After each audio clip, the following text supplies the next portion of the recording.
Jimmy, we're finally getting to Power Girl. We've talked about this book for a lot, and it's going to be on the stands pretty soon. In May, yeah. Amanda is working very hard on it, and we're excited to make the book not only approachable to new readers, because we're approaching with the attitude that if you never read about Power Girl, I know everybody in this room has, but if you never had, you can get in there and you can get it right away. And we're introducing Karen to a new set of supporting characters, a new life. She's trying to find a place to live. She's got a business going, and of course, just when you think everything's getting a little level with her, the work hits the fan, and there's kids here, I can't, the duty hits the fan. But we're, again, having Amanda on the book, Justin and I got it made because no matter what we do, she tends to draw it even better than we imagine we write it. So we're pretty lucky with that, and we're really excited about it. I mean, I can't say enough how much she's putting her best effort in. And anybody who read Terror got a little glimpse of what's going to happen in Power Girl, a little tease of the fun that's going to happen. And we've got Jonah Hex, which talk about the big story. Jonah Hex actually issue 44 to 49.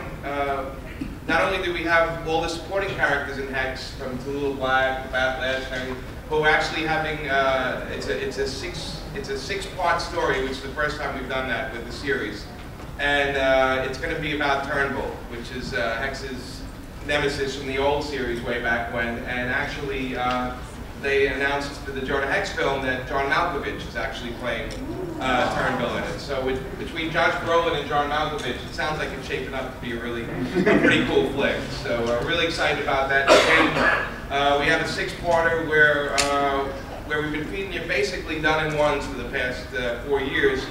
In order to do the 6 parts, Justin and I decided that we're going to go crazy, and we really put everything we had into these 6 parts, which leads up to issue 50, which Dan can talk about. No, that's your thing, which they mistakenly talked about. I can talk about it, it's out there. And issue 50 is going to be a double issue, and it's going to be drawn by Darwin Cook.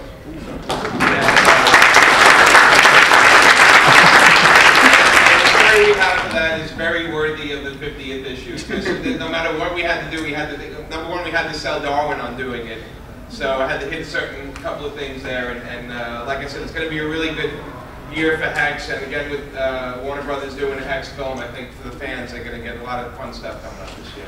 Thanks a lot, guys. Okay, all right, moving over to the man on my left. As his very own voice, he gets to talk about his very own project. How's things going on Final Crisis League in the Three Worlds?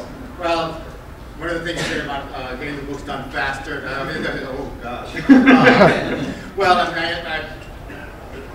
for lack of a better, I'm loosening up a little in order to try to get this book done. I mean, Lord knows I love the Legion, but boy, I'm overstaying my welcome with them.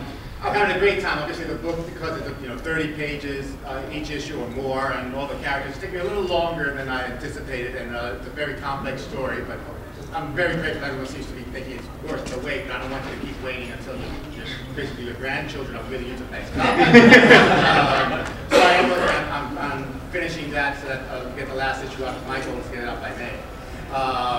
And if I survive that to see another George Perez today, that'll be a miracle in itself. There are other projects down the line, which actually I'm not free to talk about.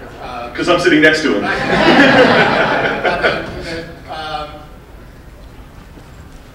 He already gone on record saying that it's something epic. So I've become the Richard Chamberlain of comic books here. There are a couple of things down the line, not just one project, and I'm excited about all of them. And one project that Dan actually had a question mark whether I was going to be doing, and I said yeah, pretty much, because Carol said yes. Okay. It looks like I will be doing that. Pretty much actually everything you mentioned, the chances are I will be doing. So 2010, my contract is up for renewal. So yeah, we're starting that already. We're working on that right now. Okay. So basically, I have nothing more to say. Thank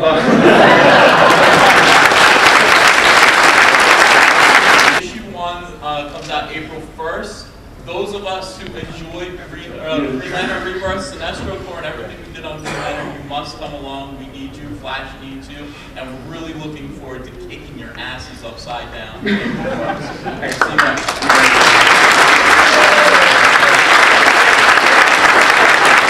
We're going to skip and go right to Mr. Tucci. Mr. Tucci, how's everything going on Sunset Rock? It's going, I just have to say, in an era of superheroes and someone who's known for drawing women, I guess, I just want to thank you because as a kid growing up as a DC fan and most importantly a Sergeant Rock fan, you've really given me this is my career highlight, in all honesty. It's something that I want you to know that it's just, again, this is a dream come true for me. And I'm trying to do that with the pages I'm doing. If anybody has seen the book or read the book, if you did buy it, I appreciate it.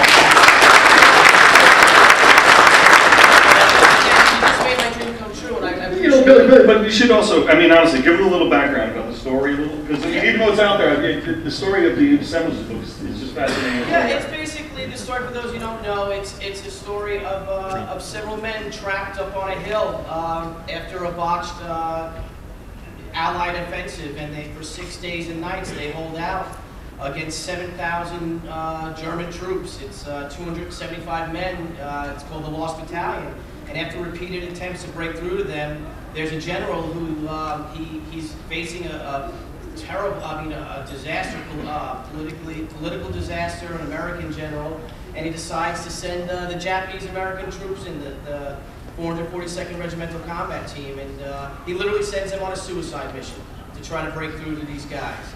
And that's the story we're at. And what I've just done now is in the 5th issue, the 4th issue came out, the 5th issue comes out next month, is the Banzai Charge. And these guys went into history, and they did it for honor. And the great thing is that so many of them were killed and wounded to save these white heroes, even while their own families were interned in concentration camps back home because they were Japanese Americans. So it didn't matter what their backgrounds were, but because their parents or grandparents were Japanese, they hauled them off into camps. Franklin Delano Roosevelt did that.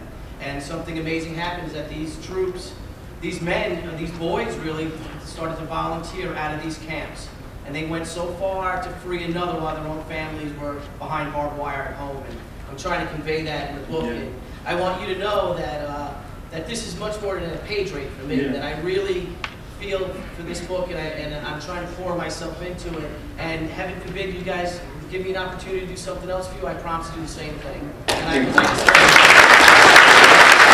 I get to do the helmet story though, so we'll do the helmet story now. Okay, so for Christmas, I decided to my editor Michael Martz, who's a saint for putting up with me, and Dan too, that I wanted to give them something special for Christmas. So last year I gave them hand grenades and champagne, and this year I gave them, I bought World War II helmets, and I took them out to a rifle range. Actually, it wasn't a rifle range, it was out in the woods somewhere, and I shot them full of bullet holes. And I painted them, Sergeant Rock, you know, the symbol on it, very rough, and well, Mike knew that there was a bullet hole in his, and Dan didn't. When a bullet strikes a helmet, because there's a sniper and they're hunting, rocking them, it kind of really, the inside of the helmet is all jagged, sharp. So Dan saw Mike Martz walking around with his helmet on. So Dan said, "Oh, and he said, you got one too." So apparently Dan went into his office and put it on, and it didn't go over. No, it really didn't. It sort of stuck into my head, which I still owe you for. I can say that I physically hurt Dan Didio.